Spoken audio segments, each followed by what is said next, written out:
Hello दोस्तों, क्या हाल चाल। मैं विपुल राम शर्मा एक बार फिर आप लोगों का स्वागत करता हूं आपके अपने इस परिवार ऑफिशियल वीआईपी क्लासेस में।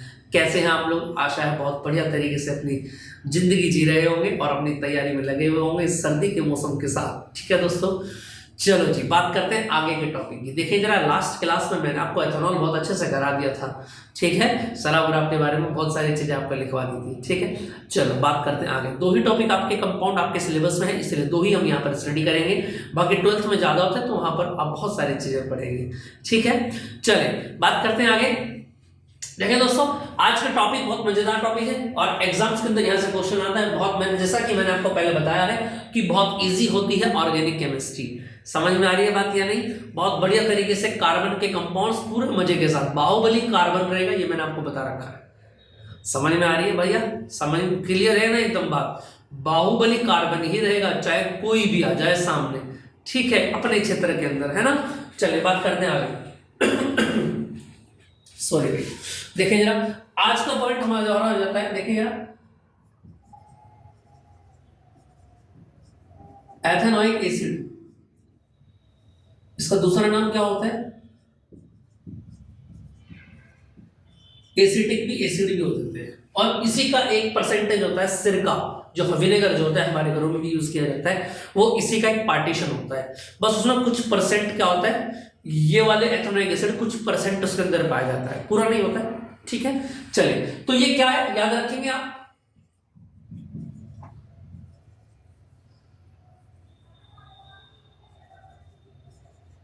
एथेनोइक एसिड इज द, देखो एथ बन रहा है ना, और एथ क्या होता है बोलो?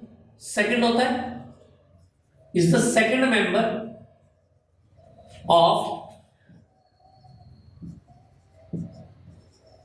Carboxylic group. समझ में आया? कार्बोक्सिलिक ग्रुप का सेकंड मेंबर होता है। क्लियर बात समझ में आ रही? चलो, अगर इसके फॉर्मूले की अगर मैं बात करूं तो फॉर्मूला क्या होता है? क्लियर बात समझ में आ रही है कि नहीं आ रही? CH3COOH। और इसका कॉमन नेम क्या होता है अगर मैं पूछूं आपसे? मैंने बता दिया, ऊपर लिखा हुआ। क्या बोलते हैं इसको? एसिटिक एसिड बोलते हैं। जो हिंदी वाले बच्चे हैं वो याद रखेंगे इसको, हिंदी में लिख लेंगे आप एसिटिक एसिड कहते हैं या अम्ल कहते हैं। इतनी बात समझ में आ गई किसी को? ठीक है, कोई दिक्कत यहां पर? चले अब बात कर देते हैं आगे। देखो एक बात याद रखेंगे क्या,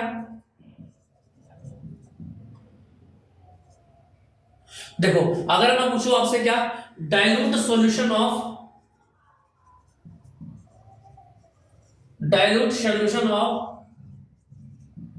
एथेनोइक एसिड, जो एथेनोइक एसिड का डाइल्यूट सॉल्यूशन होता है। समझ में आ रही है बात? वाटर में जो होता है, याद रखना,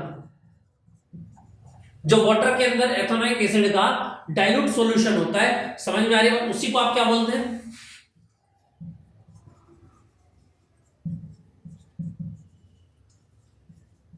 विनेगर बोलते हैं। क्या बोलते हैं? विनेगर बोलते हैं। क्लियर बात समझ में आ रही?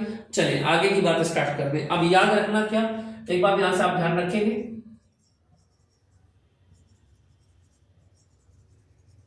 विनेगर कंटेन्स 5% to 8%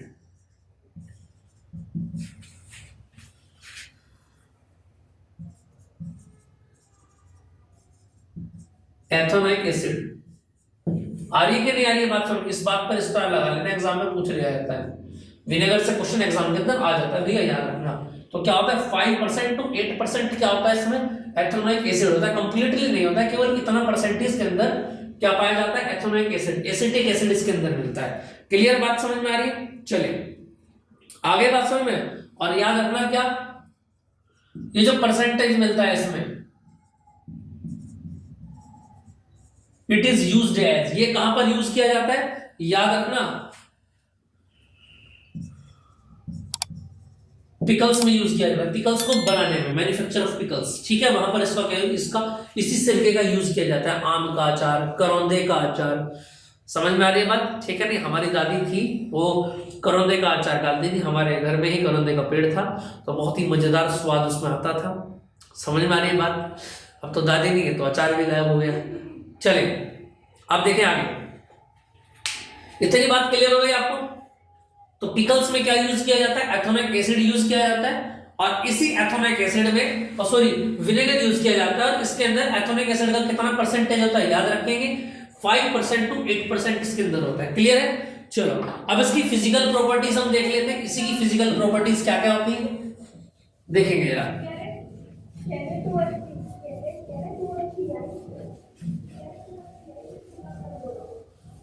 ठीक है, फिजिकल प्रॉपर्टीज क्या क्या होती है ध्यान देंगे, सामने एक एक करके पॉइंट आपको क्लियर दिखाई देगा।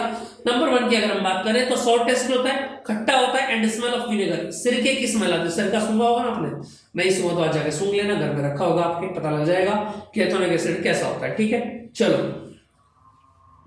भाई जो स्मेल होती है वो तो एक जैसी होती है ना। देखिए next number 2, pure ethanoic acid is called glacial ethanoic acid. ठीक है, ठीक है, जो जमा हुआ होता है उसको बोल रहे हैं। कलरलेस लिक्विड होता है, boiling point at 118 degree centigrade इसका बॉइलिंग पॉइंट होता है। ठीक है, miscible with water in all properties. ठीक है, ये क्या हो जाता है मेल्ट हो जाता है जल्दी से। Pure ethanoic acid is cooled it freeze to form colourless ice like solid. ठीक है, ये सॉलिड के कलरलेस होता है, सॉलिड की तरह। ठीक है, चलो बात करते हैं कि केमिकल प्रॉपर्टीज।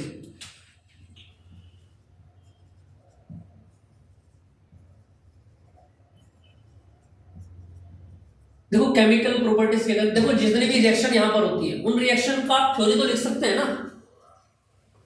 थ्योरी तो मुझे लिखने की जरूरत नहीं है, आपको केवल इक्वेशन याद करनी है बहुत अच्छे से, थ्योरी बहुत अच्छे से याद हो जाएगी।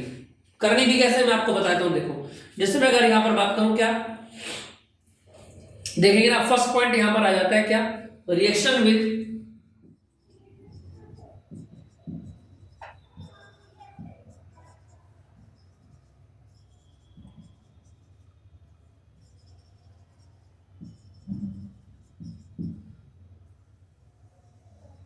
Reaction with sodium carbonate. यानी कहने का मतलब यह है कि CH3COOH की रिएक्शन करनी है Na2CO3 के साथ। समझ में आ रही है बात? और बनेगा क्या, सोडियम एथोनेट बनेगा। सोडियम एथोनेट का मतलब यह है कि CH3COONA बनेगा। इसी को क्या बोलते हैं सोडियम, इसी का नाम है सोडियम एथोनेट। क्लियर है? और ये क्या हो जाता है हमारा एथेनोइक एसिड, और ये सोडियम कार्बोनेट।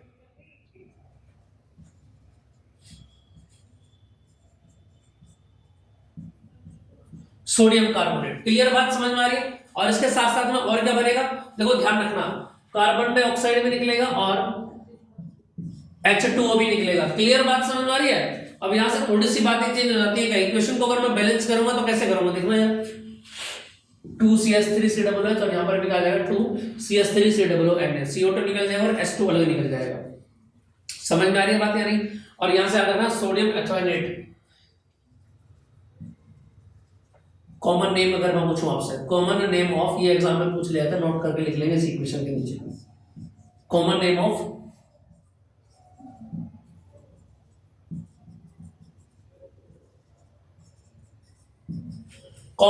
सोडियम एथोनेट क्या होता है, इसका नाम याद रखना। इसका दूसरा नाम होता है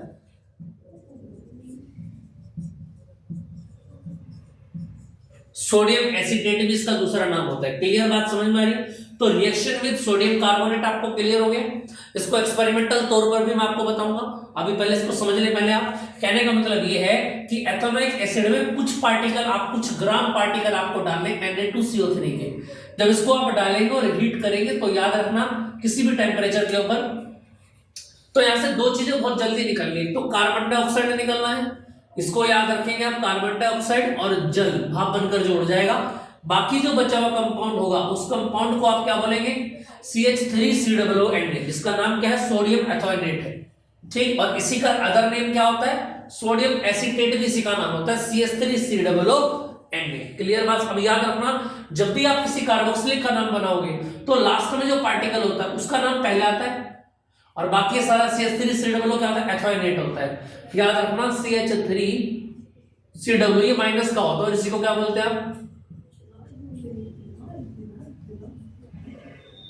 इसी को एथोनेट बोलते हैं। क्या बोलते हैं, एथोनेट। अब जैसे यहां पर Mg आ जाए मान लिया, तो क्या नाम बन जाएगा CH3COONG। बताओ क्या नाम बन जाएगा, मैग्नीशियम एथोनेट बन जाएगा।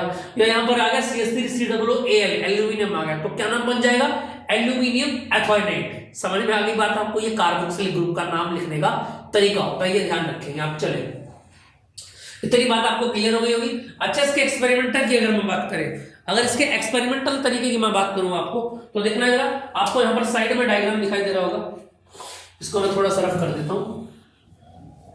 देखो जी, ये डायग्राम दिखाई दे रहा है आपको साइड में। क्या किया हमने इस डायग्राम में, देखो मैंने क्या किया, इसमें Na2CO3 डाला है और साथ में कुछ पॉइंट्स डाल दिए मैंने CH3 एथोनिक एसिड के। जब इनको हीट करा तो वहां से कौन कौन सी गैस, जो ऊपर से गैसेस निकलेगी वो कार्बन डाइऑक्साइड होनी चाहिए।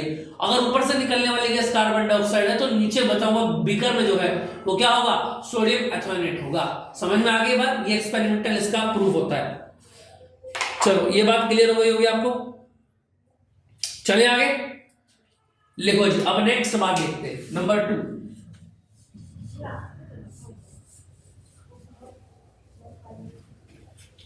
नेक्स्ट पॉइंट की अगर मैं बात करूं, नंबर 2 पॉइंट आ जाता है आपका रिएक्शन विद। अब किसके साथ रिएक्शन करेंगे आप,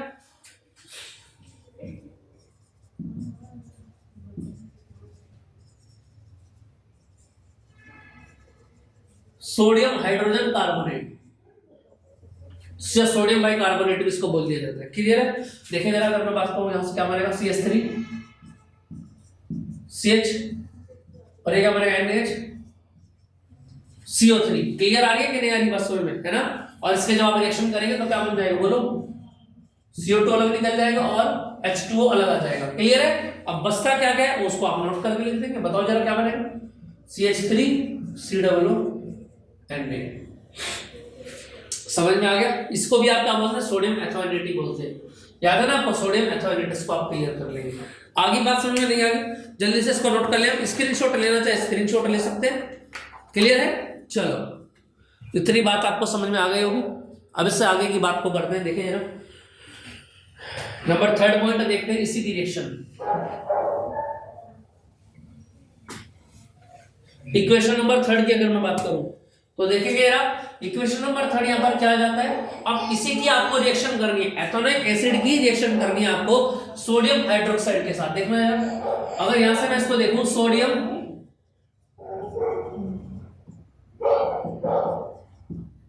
सोडियम हाइड्रोक्साइड, तो रिएक्शन क्या होता है। देखो एथोनिक एसिड क्या होता है, CH3COOH होता है कि नहीं होता है। अभी तो मैंने आपको बताया ये क्या होता है, एथोनिक एसिड होता है। और इसी की रिएक्शन में अगर मैं सोडियम हाइड्रोक्साइड के साथ अगर आप कराऊं, जिसको कास्टिक सोडा भी आप हिंदी में बोल देते हैं ना, हिंदी वाले बच्चे याद रखेंगे। बाकी सामने देखें, जब NaOH के साथ इसकी रिएक्शन कराएंगे तो क्या बनेगा, मैंने आपको पहले बताया, वाटर के जो मॉलिक्यूल होंगे वो स्टीम बन के उड़ जाएंगे। बाकी बचेगा क्या, देखो जरा, CH3COONA। इक्वेशन देखो बैलेंस है कि नहीं है, देखना जरा।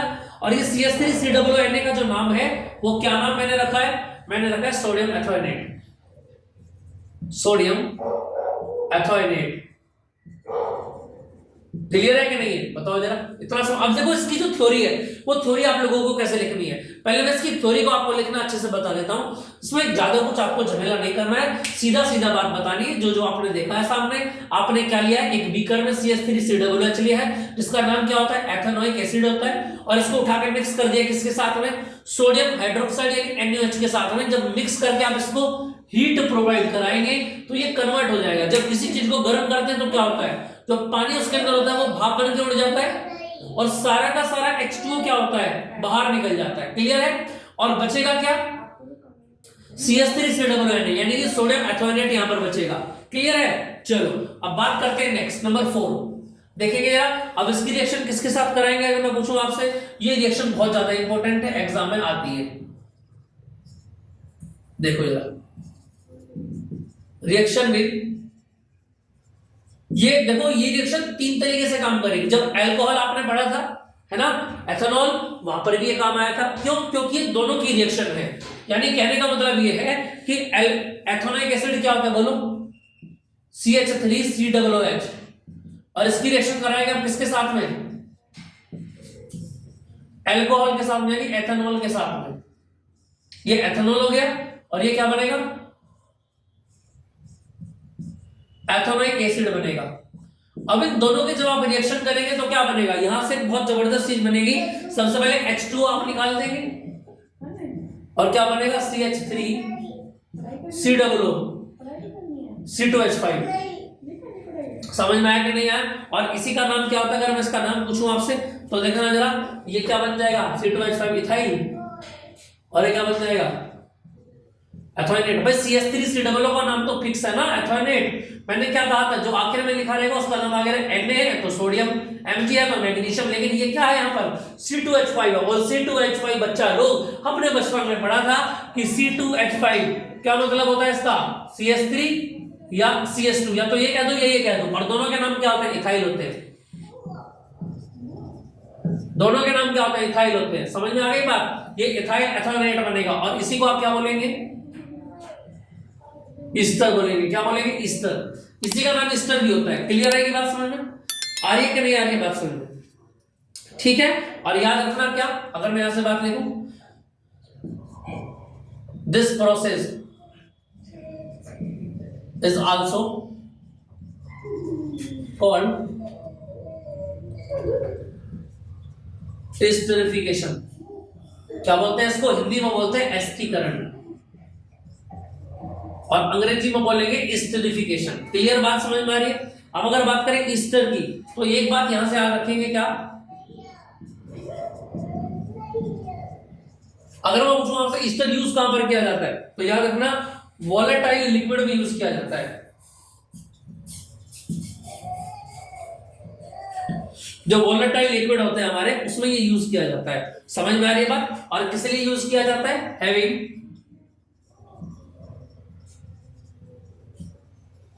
स्वीट स्मेल, अच्छी अच्छी खुशबू आने के लिए इसका यूज किया जाता है। क्लियर बात समझ में आ रही है, नहीं आ रही है?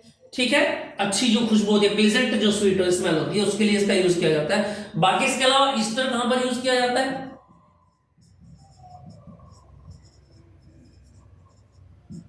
आइसक्रीम में यूज किया जाता है,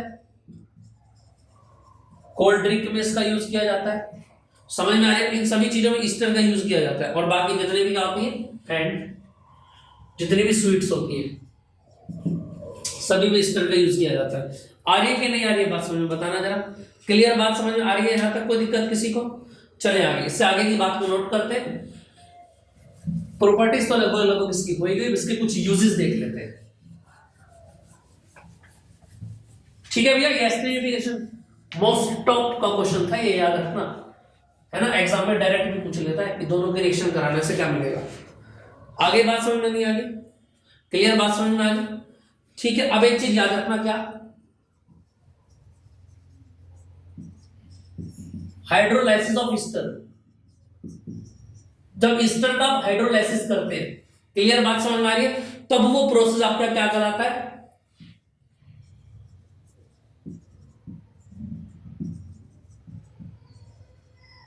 सोपनिफिकेशन, यानी साबुनीकरण हिंदी में जिसको हम बोलते हैं। अभी पढ़ेंगे आगे सोप एंड डिटर्जेंट, वहां पर भी ये बात मैं बताऊंगा। फिलहाल यहां पर आप याद रखेंगे क्या, कि जब भी आप ईस्टर का क्या करते हैं, हाइड्रोलाइसिस करते हैं, तो क्या बन जाता है, सोपनिफिकेशन बन जाता है। क्लियर बात समझ में आ रही है या नहीं आ रही है? ठीक है, चलिए। और याद रखना, इसके टेस्ट की अगर हम बात करें, लिटमस टेस्ट की अगर मैं बात करूं एथेनोइक एसिड के, तो लिटमस टेस्ट में क्या होता है, याद रखना, ये जो ब्लू लिटमस है,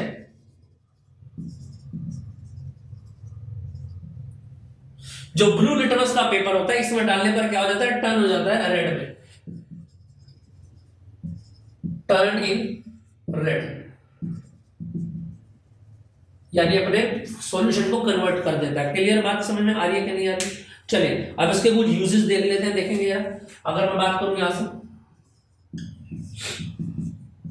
सबसे पहले अगर मैं बोलूं यूज्ड टू प्रेजर्वेंस टू फूड, खाने को सड़ने से बचाने के लिए इसका यूज किया जाता है। क्लियर बात समझ में आ रही है, नहीं आ रही? ठीक है। और दूसरा यूज क्या होता है, यूज्ड इन मेकिंग डाइज, जो डाइज जो बनती है, समझ में आ रही है बात, डाई और प्लास्टिक, डाई और प्लास्टिक, इस तरह की और भी चीजें होती है, एटीसी, इन सब चीजों को बनाने में किसका यूज किया जाता है, इसी एथेनोइक एसिड का यूज किया जाता है। उसके बाद अगर हम बात करें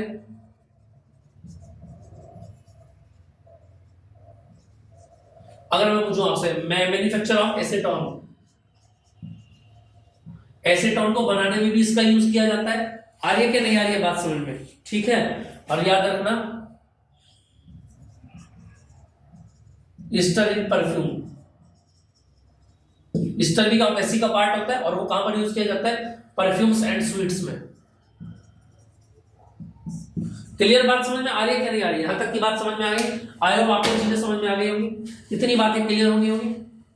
तो दोस्तों आपको आज की क्लासेस हमारी कैसे लगी इसको लिखना ना भूलें, कमेंट बॉक्स में कमेंट जरूर करें। हमारे दिल को अच्छा लगता है, हमारे मन को बहुत भाती है ये बात जब आप कमेंट करते हैं। अच्छे आपको क्लासेस कैसे लगी, अच्छी लगी अच्छी बताएं, बुरी लगी बुरी बताएं, कम से कम अपनी कमियों को तो दूर करेंगे। ठीक है, और जब आप कुछ कहेंगे ही नहीं तो हमारी जैसी गाड़ी चल रही है हम चलाए रखेंगे बात को।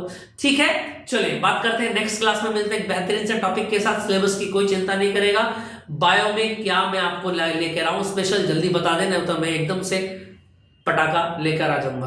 ठीक है, और धमाका बहुत तेज होगा।